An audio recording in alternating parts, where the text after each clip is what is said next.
Uh, Hello, everybody, and welcome to this webinar.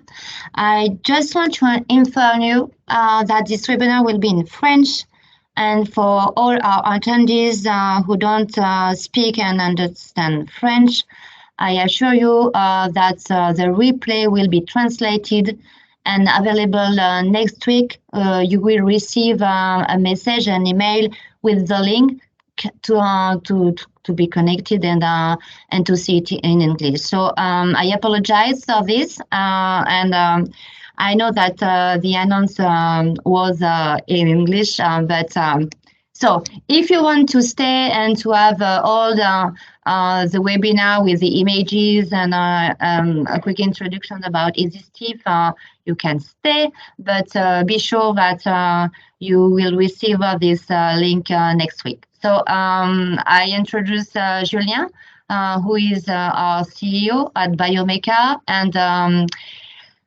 Julien, I pass it to you. So. Ok, merci beaucoup Céline. Donc en effet, je me présente en tant que Julien Casta, CEO fondateur de la société Biomeca. Biomeca, en quelques mots, est une société qui a été créée fin 2016 et notre savoir-faire est véritablement la biomécanique et nous essayons de développer des innovations du vitro jusqu'au vivo. Nous sommes basés à Lyon avec 500 mètres carrés d'espace, incluant 250 mètres carrés de laboratoire et d'ateliers et de zones d'assemblage. Nos trois termes qui vont définir Biomeca, ça va être d'apporter des preuves, d'être réactif et agile. L'objectif véritablement de ce webinaire, c'est de vous présenter les propriétés biomécaniques, mécaniques de la peau, faire un petit historique de ces propriétés mécaniques, parler bien évidemment de notre dispositif innovant qui s'appelle EasyStiff, parler de ses caractéristiques, des résultats que nous pouvons obtenir, parler de la rigidité globale, de la tomographie et de la compartimentation de la peau. Et ensuite, vous présentez l'interface utilisateur et comment on fait une mesure et quel résultat pour quelle revendication. Donc, ce qu'il faut savoir, c'est que la biologie cutanée, c'est de comprendre, d'étudier la structure, la chimie et les fonctions de la peau. Quand on rajoute la strate mécanique et propriétés mécaniques, on va en fait considérer la peau comme un matériau qui va avoir ses propres caractéristiques multicouches et toutes ces couches vont réagir différemment selon qu'elles soient dans des conditions normales ou pathologiques, ou lorsqu'on va induire, par exemple, de l'UV ou de la pollution. Et donc, chacune de ces couches de la peau va réagir de manière différente et va avoir un impact, bien évidemment, mécanique important. Il faut prendre en compte lorsqu'on étudie ces propriétés mécaniques, c'est que chaque zone du corps a ses propres caractéristiques. Chaque zone du corps a ses propres caractéristiques. Alors, je ne sais pas, a priori, est-ce que vous m'entendez bien?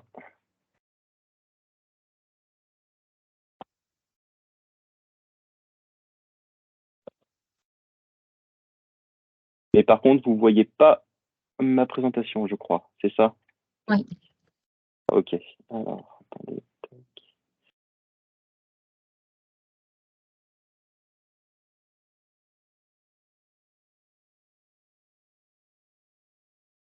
Est-ce que là, c'est tout bon?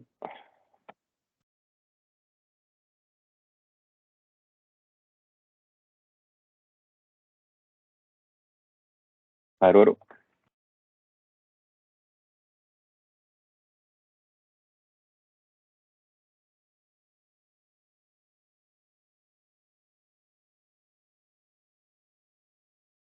Ok, super, merci. Tac.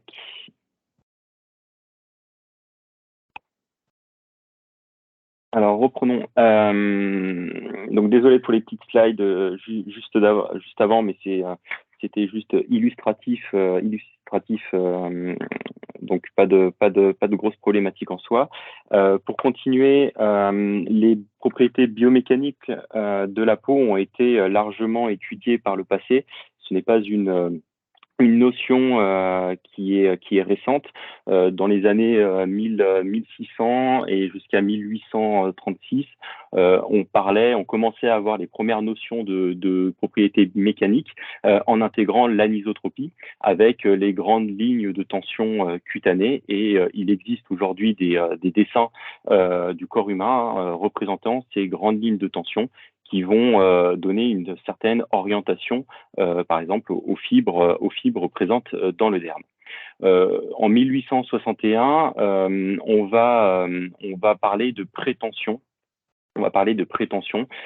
Toutes ces mesures ont été réalisées sur des cadavres et en fait l'idée c'était d'enlever quelques centimètres carrés en forme sphérique de peau sur le cadavre et de regarder la forme de cette sphère, de ce trou, savoir si elle allait s'allonger selon un sens préférentiel. Et donc on commence à parler de prétention cutanée en associant bien évidemment avec l'anisotropie. On a continué à étudier ces caractéristiques mécaniques et on a commencé à évoquer l'élasticité non linéaire par l'application d'une force. Donc, on appuyait avec une force connue sur l'échantillon et sur la peau de manière vivo et on se rendait compte que la courbe obtenue avait des régimes différents. Ça veut dire qu'elle avait des pentes différentes. Et on a commencé à se questionner et à se dire que finalement, la peau était constituée de compartiments et ces compartiments avaient des caractéristiques qui pouvaient être différentes et intéressantes à étudier et donc qui pouvaient évoluer différemment au cours du vieillissement, entre autres. Ensuite, la notion de viscoélasticité est apparue dans les années 1973, où on a commencé à regarder la capacité d'un tissu à se déformer et à revenir à un état initial, donc à étudier finalement l'écoulement d'un fluide, plus particulièrement dans le derme. Donc quand on parle de viscoélasticité, on est plus localisé, bien évidemment, dans le compartiment dermique.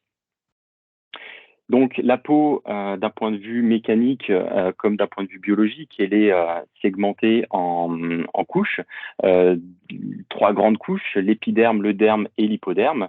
Et d'un point de vue mécanique, l'épiderme est relativement masqué par le stratum corneum, de par le fait que le stratum corneum a une fonction barrière cohésive avec une rigidité, donc une force de tension qui est relativement élevée. L'épiderme va être là pour renouveler ce stratum corneum et faire en sorte de mettre en place cette première couche de résistance. Ensuite, on va avoir le tissu de maintien, le derme, avec des constituants tels que le collagène ou l'élastine qui vont être à l'équilibre et cet équilibre va petit à petit diminuer au cours du temps et on va en perdre donc sa fonction qui est la fonction de maintien qui va permettre aussi d'avoir des interactions avec les cellules souches épidermiques et donc relancer ce renouvellement cellulaire pour avoir un stratum corneum rigide. Ensuite, on a un tissu qui n'est pas forcément beaucoup étudié et pourtant qui a sa fonction qui est vitale, c'est l'hypoderme.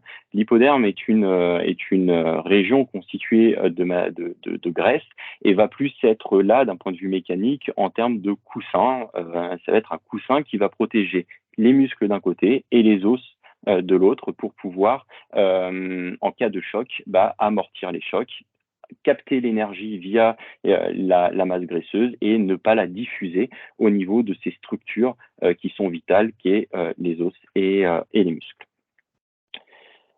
Donc, pour répondre à ce gros challenge de mesure des propriétés biomécaniques selon la localisation, Biomeca a développé un outil innovant qui s'appelle EasyStiff. EasyStiff révèle toutes les caractéristiques mécaniques de la peau, de la fermeté, l'élasticité à l'hydratation et tout ça en un seul geste. Nous l'avons développé pour qu'il soit parfaitement utilisable par des non-experts et toutes les zones du corps peuvent être révélées grâce à son utilisation. Une seule mesure est nécessaire et les datas extraites de cette mesure sont tout de suite analysées en quelques secondes via l'espace web. C'est vraiment une innovation de rupture puisque les gros challenges depuis la création, enfin depuis la découverte de ces notions mécaniques, c'était d'avoir véritablement la part de chacune des couches dans la mécanique globale de la peau. Et aujourd'hui, il n'existait pas de solution pouvant mesurer le stratum corneum uniquement indépendant de l'épiderme, indépendant du derme et indépendant de l'hypoderme. Chose que fait aujourd'hui EasyStiff. La mesure peut être immédiate, c'est-à-dire que lorsqu'on applique un produit, quelques secondes après, on peut faire une mesure. On peut intégrer donc une cinétique, faire une mesure toutes les heures, une mesure tous les jours, une mesure tous les mois, etc. Il n'y a pas aujourd'hui de problématique à l'utilisation de EasyStiff suite à l'application immédiate d'un produit en surface. Le principe d'EasyStiff est plutôt simple. On s'est servi de la pratique au quotidien que chaque personne fait devant son miroir, c'est-à-dire c'est se toucher. On regarde si sa peau elle est tendue, si sa peau elle est irritée, si sa peau a besoin d'hydratation, et donc c'est une sensation, un toucher qu'on applique, qu'on exerce, une pression qu'on exerce sur la peau pour avoir ce résultat sensoriel et avoir derrière une réaction sur je vais utiliser ce produit ou ce produit. EasyStiff fait la même chose, c'est-à-dire qu'on va appliquer une force et on va mesurer la résistance du tissu à la déformation. On va donc construire une courbe qui s'appelle une courbe de force-déplacement. J'applique une force sur un déplacement, une déformation au sein du tissu. Et à partir de modèles théoriques, on va venir extraire chacune de ces courbes, de ces tronçons de courbe pour extraire les caractéristiques de la peau. En termes, je viendrai bien évidemment plus dans le détail tout à l'heure au niveau des résultats qu'on peut obtenir et de cette fameuse compartimentation que l'on a avec EasyStiff. Ici, c'est une présentation de l'interface utilisateur qui est plutôt simple d'utilisation. On y retrouve un dashboard, les études bien évidemment, l'espace utilisateur, le compte et la configuration. On voit que le device n'est pas connecté, on va le connecter et on aura son statut qui sera directement visualisable via cette interface. Pour mettre à jour son compte utilisateur, télécharger le pilote d'utilisation, rien de plus simple, il suffit d'aller dans la partie configuration. On peut intégrer un nombre d'utilisateurs infini, puisque le dispositif aujourd'hui n'est pas utilisateur dépendant. Ça veut dire qu'au sein d'une même étude clinique, vous pouvez être plusieurs à manipuler. Il n'y aura pas d'impact sur le résultat final. Pour créer une étude, rien de plus simple aussi, il suffit de cliquer sur le bouton créer une étude. Et à partir de là, on entre les informations que l'on souhaite par rapport à cette étude. Par exemple, le nom de l'étude, le nombre de mesures que l'on veut effectuer et la durée totale de l'étude. On y ajoute le nom du dispositif qui est utilisé, sachant que vous pouvez avoir pléthore de dispositifs en interne et associer à l'étude le dispositif que vous souhaitez. Ensuite, vous créez vos zones, par exemple les cernes droites ou l'avant-bras gauche. Une fois que ces zones sont créées, vous ajoutez des champs supplémentaires qui sont facultatifs, comme l'âge, fumeur, non fumeur, le phototype, d'autres caractéristiques qui peuvent venir expliquer le résultat obtenu et ce que vous cherchez à obtenir suite à l'application du produit.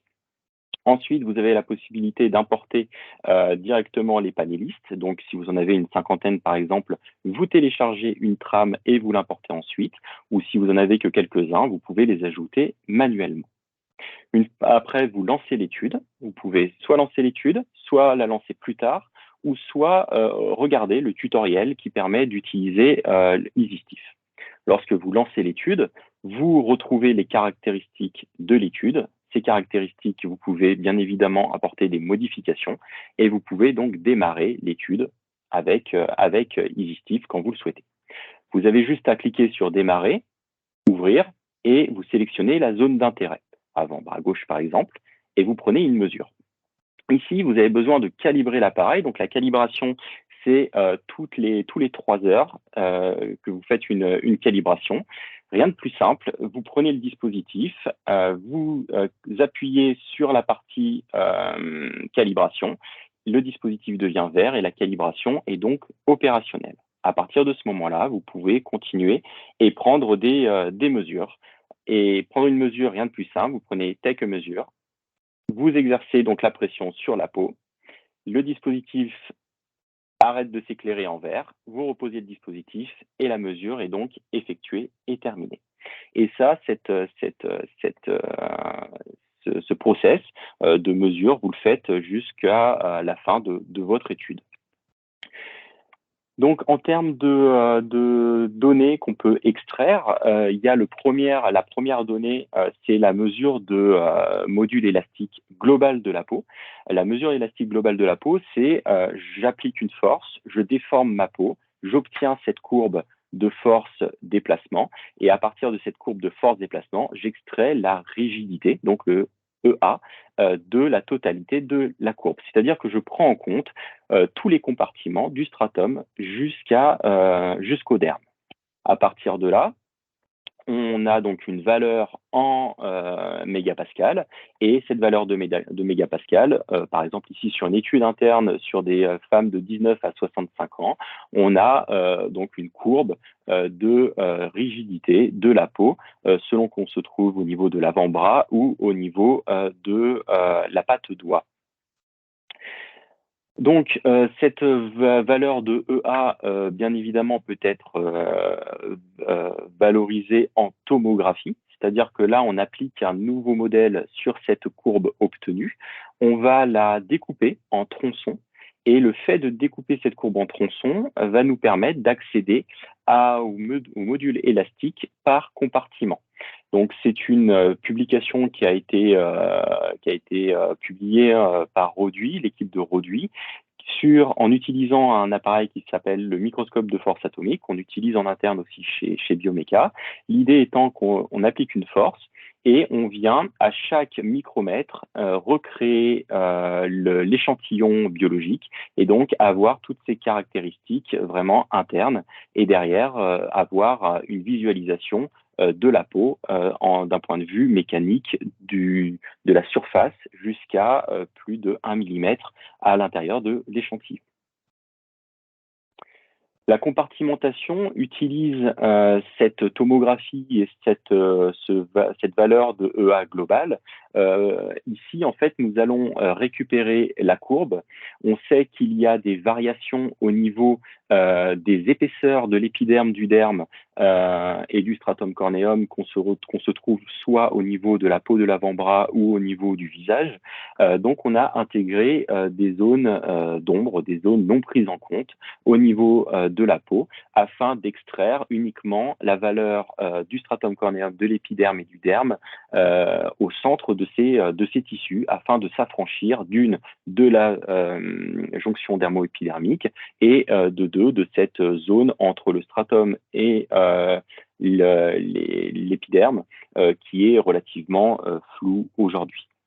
Donc, en termes de courbes, on a ces zones grises qui sont ces zones non prises en compte qui sont labellisées en zone 2 et 3. Et en fait, on va venir appliquer des modèles théoriques uniquement sur les tronçons entre 1 et 2, entre 2 et 3 et entre 3 et 4. Chaque tronçon correspond donc à un compartiment cutané.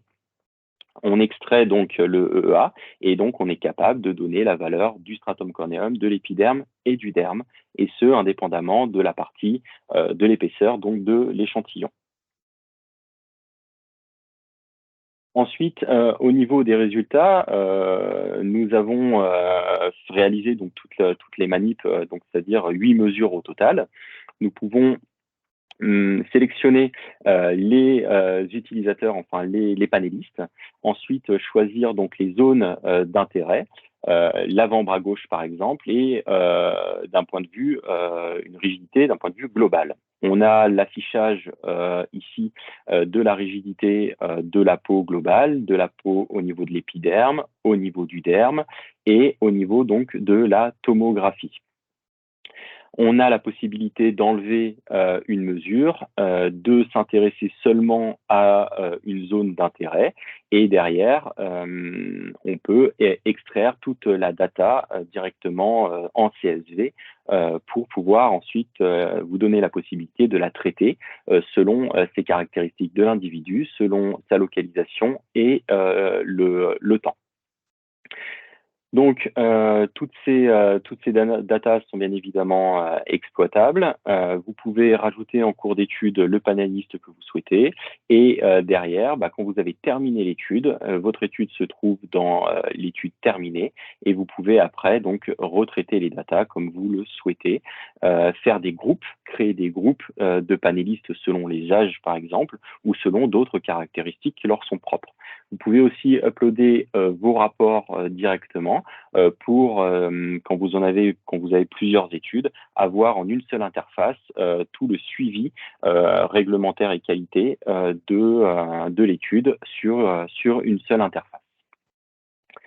En termes de revendication, quand on parle de modules élastiques qu'on se trouve au niveau du stratum de l'épiderme ou de derme, on va mesurer après l'application d'un produit une augmentation ou une diminution de cette rigidité par rapport au temps zéro. Qu'est-ce que ça veut dire aujourd'hui d'un point de vue mécanique? Eh ben, tout dépend de l'utilisation, enfin de votre produit. Qu'on se trouve sur un produit hydratant ou seulement un produit de surface, on va avoir des impacts forcément sur le module élastique. Quand on va être en tenseur de surface, par exemple, on va augmenter la rigidité, le module élastique du stratum corneum, et donc on aura un effet tenseur. On va donc diminuer les petites ridules à la surface et avoir un éclat augmenté. Au contraire, quand on va avoir un produit qui aura un effet hydratant, on va gonfler les segments intercornéocytaires et donc on va là aussi avoir le même résultat qu'un effet tenseur avec une radiance en plus et derrière un effet qui sera un peu plus intrusif dans le sens où l'hydratant ne va pas s'arrêter uniquement au niveau du stratum mais aura un impact au niveau de l'épiderme. Au niveau de la littérature aujourd'hui, à vrai dire, pas grand monde ne se mouille pour dire quel impact on peut avoir sur l'épiderme d'un point de vue mécanique, puisque on est masqué d'un côté par le stratum corneum qui est relativement rigide et par le derme qui a aussi une fermeté qui est relativement importante. Donc l'épiderme va se contracter, se compresser entre ces deux compartiments qui sont relativement rigides.